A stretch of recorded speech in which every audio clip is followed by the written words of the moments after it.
Okay.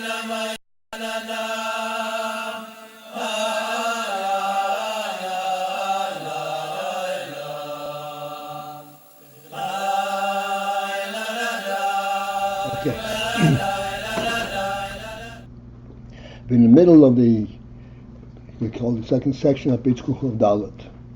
The section that begins with Gamkin Hatam, which is actually the first section on this page. Almost smack in the middle, and the line begins with Hashina. That would be a good place to start. Really a kind of a challenging concept. The ratzon is what activates all the limbs in the body. Although the actual movement itself, pardon me, is actually concluded, accomplished by the life within the Aver itself. The ratzon does not move the Aver as if the Aver was lifeless. No, the ratzon directs the life of the Aver to move in a certain and then it moves on its own by the direction of the ratzon. This is what we're explaining.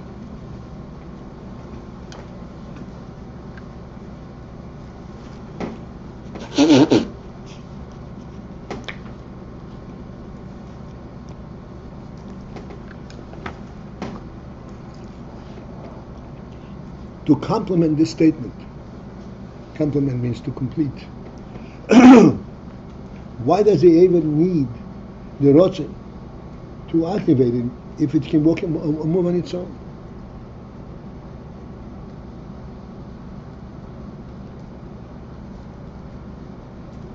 And the answer is, we discussed this. I hope that we can focus in with our own seichel mind and focusing on this truth. We are so accustomed, take it for granted, that we could see 2 feet ahead of ourselves. I'm not going to say a mile ahead, 2 feet ahead of ourselves. And we feel there's nothing is accomplished. Of course we can see that way. We don't realize that this whole phenomenon that we can relate 2 feet ahead of ourselves is a phenomenal divine koyach.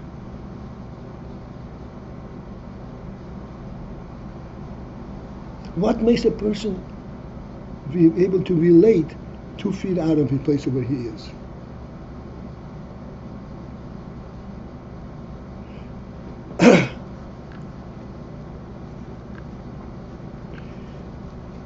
I mentioned to you I'm learning Rambam. This is not going to be easy, but I have to do this so we get the point.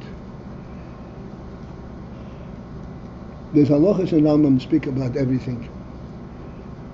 And halacha about simonim for the Aveda. Simonim Aveda means if somebody wrote an article and somebody found it, so he announces, I found such and such an article. The owner can come and identify the article by giving a siman, for a siman, something that uniquely identifies this article. And then he returns it. Returns says clearly, do not return it unless he is proven to be his.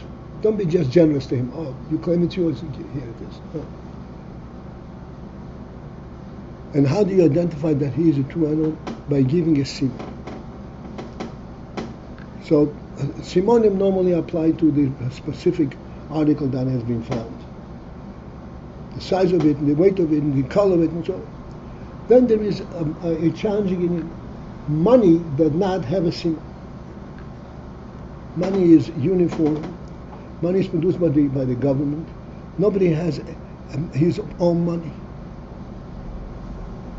How does one identify, I lost certain coins, I lost money. And somebody announced, I found it. And you go and you give me a siman. How are you going to give a siman? So there's a unique instance that if this is coins that he found, he can give simonim as to the form that the coins were lying on the ground. If the coins were lying haphazardly thrown or strewn all over the place, there's no simon. If they were lying in a certain order, sometimes it's called a simon, sometimes it's not, depending on what the order is. An interesting halach that always baffled me. You find coins. Coins, in an orderly fashion of coins, could be various different ways.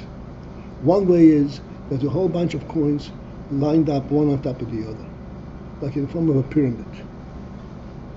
You would think that this is a sign, this is a person, human being, put it down this way, and that would be a simon. There's another way, where coins are big amount, so to speak. There are a certain amount of coins lined out straight on the ground, and then on top of them there are coins between that join two coins together, like a different kind of pyramid across a space on the ground. That's a simon. Why is this more of a simon than if the coins are standing in a straight line on top?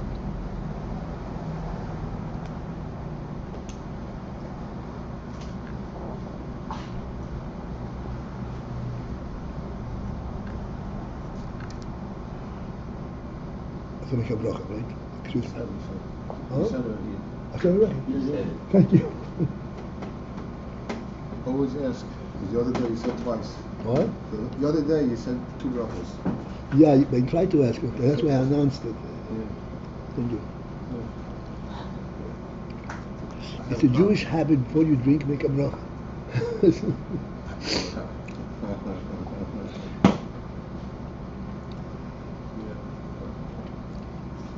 So what does this entail?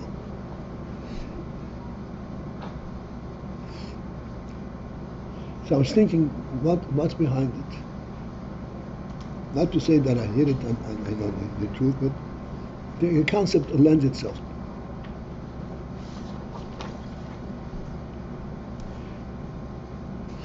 You lost your coins.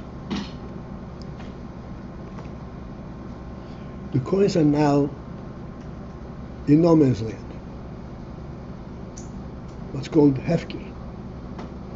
In no man's land. If they were in no man's land, then you can give any kind of a simon you want. The reason the Torah is so precise and demanding, no, you better find out that this is a true owner. Don't give him just because he claims it. Why not? It's not mine for sure. He claims it's his. You give it to him. Not true. Why not true? Let's think about it. Because who does it really belong to? It belongs to the neighbors, and it belongs to the hefker, that belongs to the earth. It belongs to the neighbors. And therefore, if the neighbor gives it to somebody, it belongs to him. By divine choice. You must not confuse this reality. So if you found the coins and you give it to somebody, you must not take somebody else and give it to him. You will confuse the divine directive. This is not hefker that you can just do anything you want with it. You have to find the real owner and give it to him. Because when you're giving it to him, it's like that Hashem gave it to him. Hashem gave it to him. You have to see that Hashem gave it to him.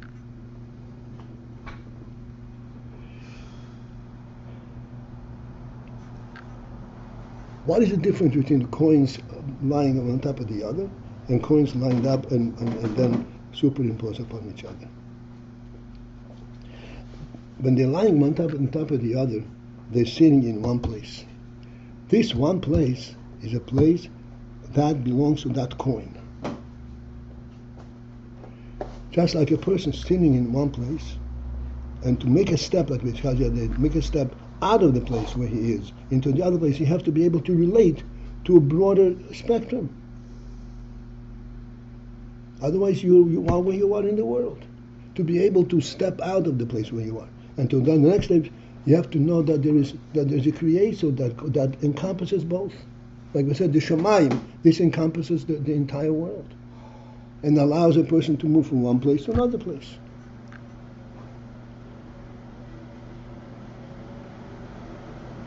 Do I have you with me so far?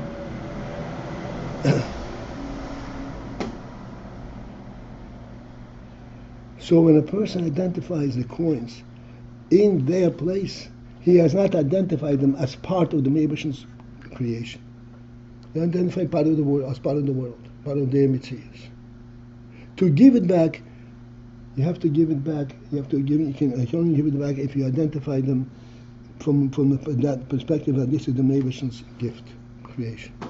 That is when the coin occupies more than one space, more than its own place. It spreads across some ground which does not necessarily belong to the coin. The coin doesn't need this ground. The coin needs one place. If it spreads out, that means that it is in the Meibushin's world. And if you give the semen on the broader spectrum, then that semen is a valid semen. That semen is not, so to speak, contained within the worldly context. It is in the Meibushin's world. It's an interesting halacha. It boggles the mind how the halacha, how the decision of halacha.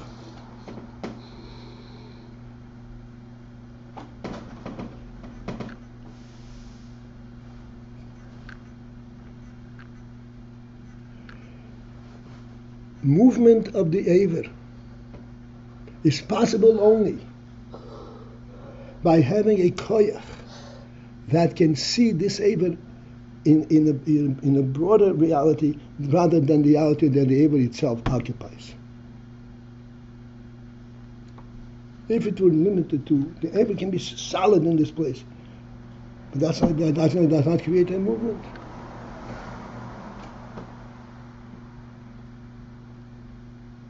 And unfortunately, we're going to come to it in a moment, there is such an unwellness by a person. He can stand solidly, but he can't make a step. Unfortunately, I saw it. The fact that I saw it is not unfortunate. The fact that I saw the suffering people had.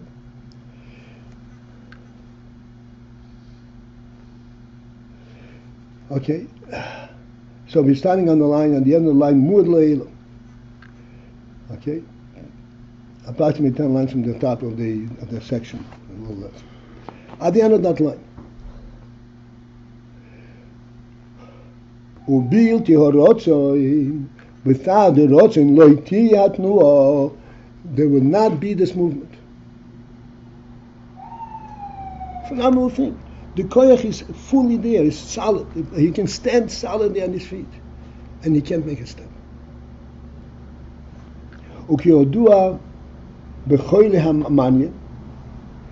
As we know from this unwellness, a sickness, it's called mania, or maniac. The mind does not allow you to move out from the place where you are.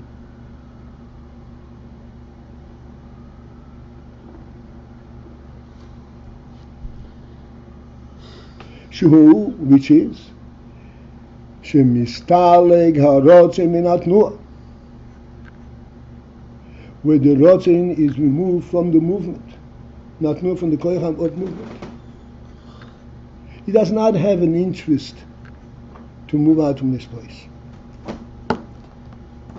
He only knows the spot where he is. He relies upon the Aver to contain him rather than than guide him where to go. The whole person is limited to the Aver rather than to the nefesh koyach and to the godly phenomenon in this person. Oz, then, If that were this, it's called a cheli, a sickness, Rahman Islam. Yonua ki even daimon. He will then lie as a lifeless stone, bli shum tnoah, without any movement. No sign of movement.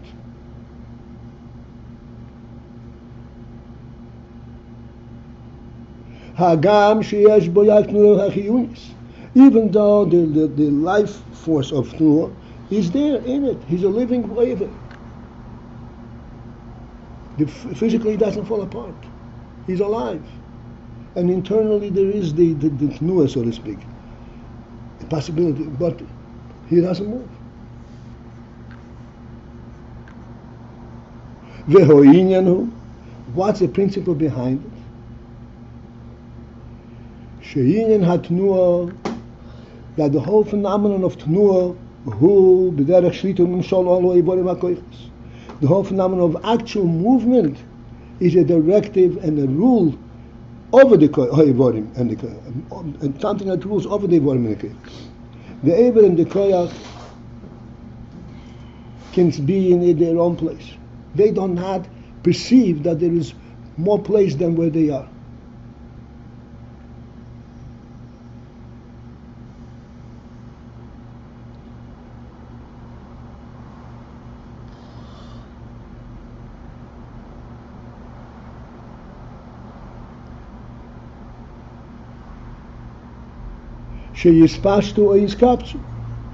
This rule that is under the rule of the ratzon. The ratzon is a koyach makifi, a koyach that perceives and relates to the entire reality.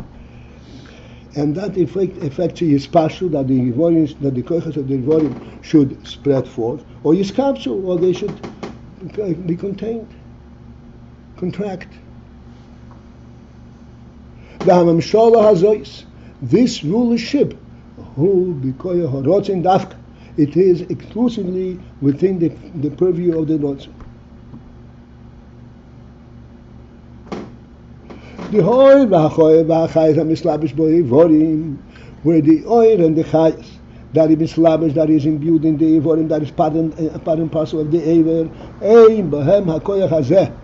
They do not possess this koyach lahachriyach as ho'ivorim misnaneya, to force the ivorim to move. They have all the power to do it, but to make them move is a different phenomenon.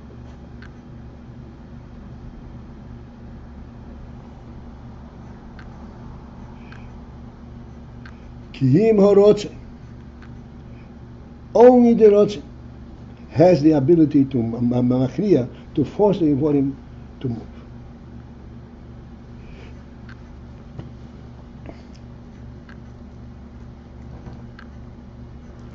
Let's focus in a little bit. Why does the Rebbe use the word hachriyach? Hachriyach means to force. The Ever has the chayas, and kol chay misnaneya. Misnaneya means that there's an internal movement, constant, and therefore it is entirely natural for it to move. Why do you need to be machriyach? Machriyach means that you have to force it. The answer is that the Ever knows, yes, this in a chayim is only identifying its own chayis. But to be moved from one place to the other is a completely different concept.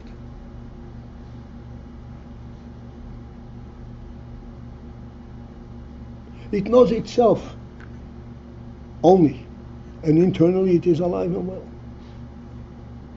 But to move out of its place, you can't relate to that whole concept. He knows itself only.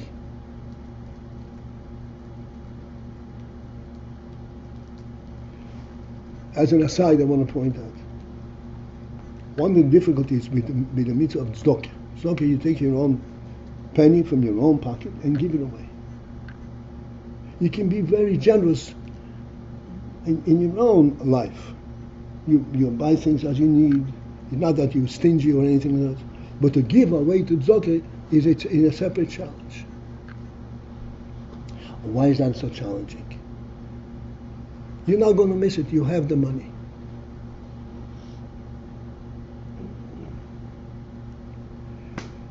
And the explanation is because this is where it changes the reality of the location where it is. It's a breakthrough. It is to recognize this other person is within the overall reality where you of your reality.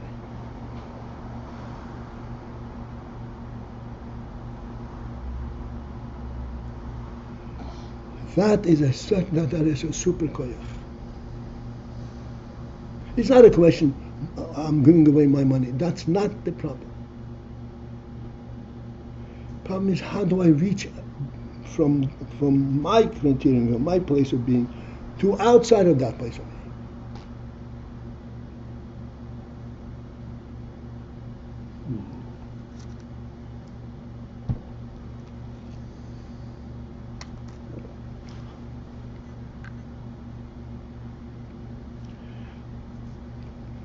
Therefore, this moving out of the place where he is really is a force that forces him out of his place. Because force out to go out of his place, that means you are kind of uprooting him from his reality. He is where he is. To do that, it does not occur from within the koyach ha'tnuah within the Eber itself. Because the koyach ha'tnuah in the Eber identifies this Eber. Does not move anyplace else. Ki im ratzon, except only the ratzon. What's special in the ratzon? Lefi shehu koyach atzmi. Because it is a koyach atzmi. It's a koyach representing the etzem, the reality of the nefesh. Not the koyach of functioning koyach, but the reality of the nefesh.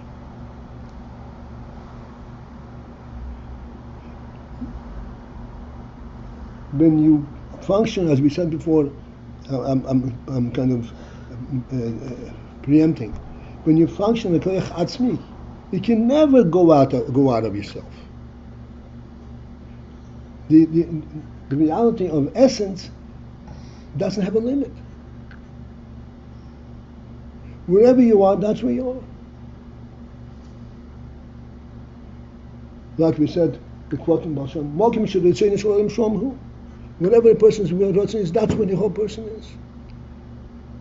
It's not that he was uprooted from someplace and came here. He's where he wants to be.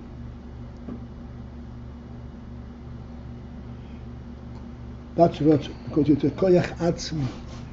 It's not a ha'or of a koyach, but an etzem, an essence. It's a divine koyach. A divine koyach means it has an essential truth in itself. It is there not because of some circumstance that allows it to be. It is there because God wants it to be. Period.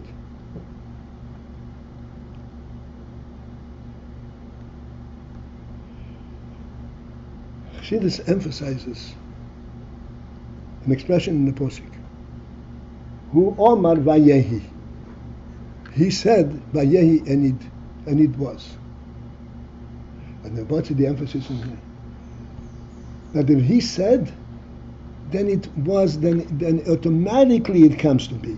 He doesn't have to occupy himself to make it be. Because his truth brings out anything that he wants it to be.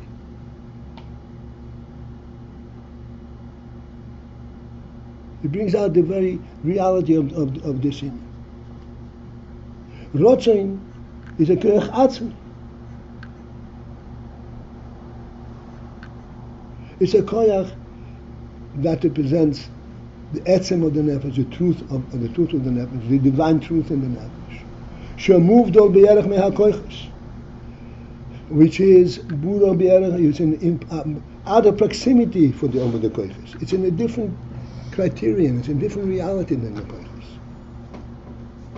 There is no similarity between the ratzon and the other Koiches. Like I mentioned just now, other koiches, when they move, do something, they have to be mislabish, they have to actually make it move.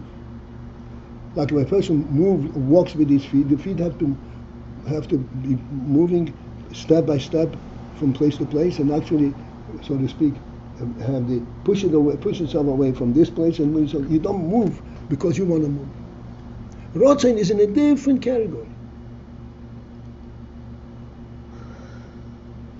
He is where he wants to be.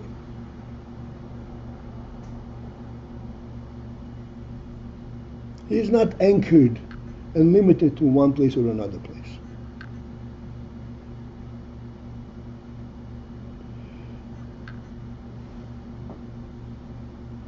And therefore, it's a koyach atzmi. Koyach atzmi means, like the Baal Shem Tov said, Mokim sheretzon shalom shom hu. The place where the ratzon is, this is where he is. He is everywhere, wherever he wants to be. Therefore, this ratzon possesses the ability of shlita v'mshala, of ruling. We already discussed the difference in shlita and v'mshala. It's not necessary at this point. Al hatnuha chiyunis, the rule over the tnuha chiyunis, the life force, the life element of movement. The movement that is inherent in life itself. Lifshoit or lekavitz, to spread forth, or lekavitz, or to contract.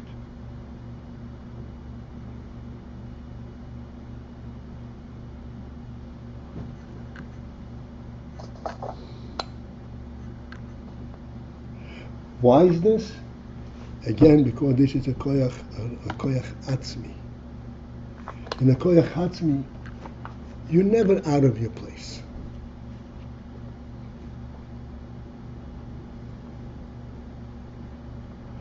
Wherever you go, you are. That's where you are. That's where you. That's it. You are. You relate to a different kind of reality, not to a measurable reality. To Zman Mokim, you relate to the reality behind Zman Mokim. Let me give you a motion.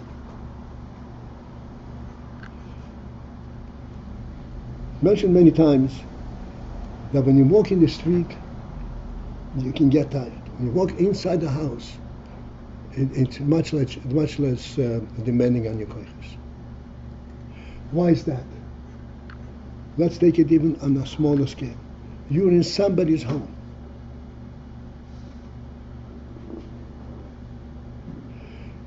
When you're in somebody's home and you move from place to place, you have not moved an inch.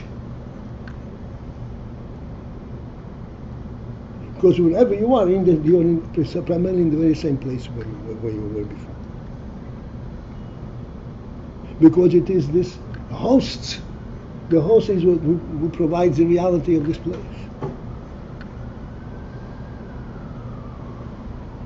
So wherever you step, you are within that same reality.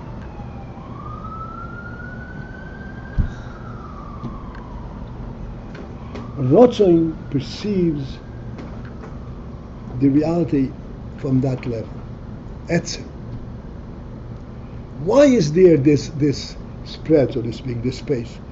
The space is not an entity that made itself. This space is there because they're an owner of this place. When you walk in somebody's home, you're walking in on account of there being an owner of the home, not that there is a space there to walk.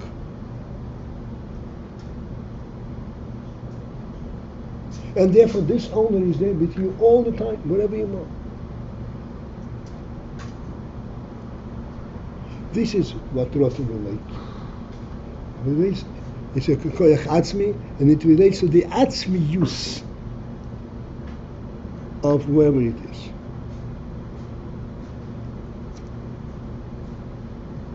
Can I ask something?